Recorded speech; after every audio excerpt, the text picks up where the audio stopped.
দেখুন আমাদের দেবদেবী প্রচুর রয়েছে। এইসব দেবদেবীর মধ্যে তামসিক, রাজসিক আর সাত্ত্বিক, এই ৩ রকম দেবতা আছে। এখানে মহাদেব, দেবাদিদেব মহাদেব, মা কালী, এদেরও অনেক রূপ আছে। এদেরকে তামসিক দেবতা বলা হয়। কিন্তু শাস্ত্রে যেটা আছে যে দেবাদিদেব মহাদেবকে সবাই পূজা করত।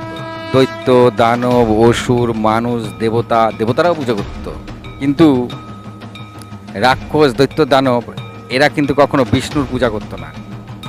এইখানে মহাদেবকে সবাই পূজা করত। এর এর জন্যই মহাদেবের শিবলিঙ্গ কিন্তু চতুর্দিকে আছে। যখনই অনেক জায়গায়, এখন আমাদের দেশের অনেক জায়গায় খোঁড়াখুড়ি করে এগুলো পাওয়া যাচ্ছে শিবলিঙ্গ। হরে